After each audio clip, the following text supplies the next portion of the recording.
Friends இந்த chapati noodles பாருங்க பார்க்கவே எவ்வளோ ஒரு சூப்பராக இருக்குது. நான் நைட்டில் சாப்பிட மாட்டேன் டைட்டில் இருக்கேன் அப்படின்னு சொன்னீங்கன்னா இதை ட்ரை பண்ணுங்க. நம்ம சேர்த்து காய்கறிலாம் சேர்த்து சாப்பிடும் போது அதோட டேஸ்ட் அந்தளவுக்கு சூப்பராக இருக்கும். நம்ம சப்பாத்தி தான் சேர்த்து பண்ணியிருக்கோம். அது இவ்வளோ சாப்பிட்டாலும் வயிறு நிறைஞ்சிரும். இன்னைக்கு எப்படி செய்யலாம்னு பார்க்கலாமா?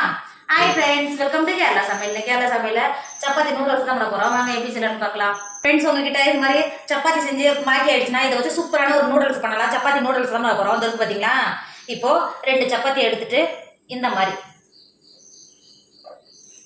இது போல் ரோல் பண்ணி எடுத்துக்கோங்க. ரோல் பண்ணி எடுத்த சப்பாத்தியை இதற்கு பார்த்தீங்களா இந்த மாதிரி கட் பண்ணிக்கோங்க. இந்த மாதிரி இதற்கு பார்த்தீங்களா, உங்களுக்கு இந்த அளவு கட் பண்ண வரலாம் கத்திரிக்கோலை வச்சு கூட கட் பண்ணிக்கோங்க. இந்த மாதிரி மெல்லிஸாக கட் பண்ணி எடுத்துக்கோங்க.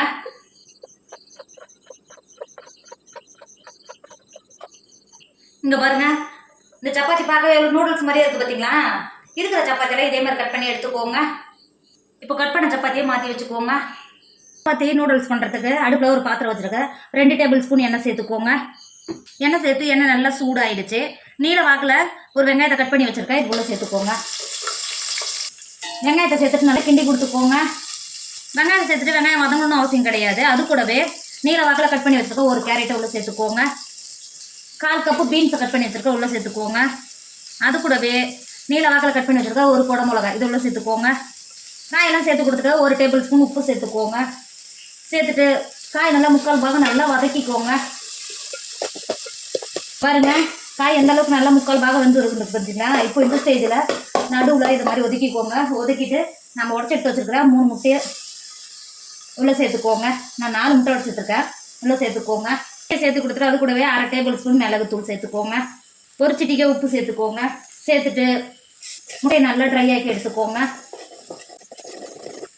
இப்போ பாருங்கள், முட்டை இந்த அளவுக்கு நல்லா ட்ரை ஆன உடனே நம்ம சைடில் வச்சுக்கிற காயெல்லாம் உள்ள சேர்த்து கொடுத்துக்கோங்க.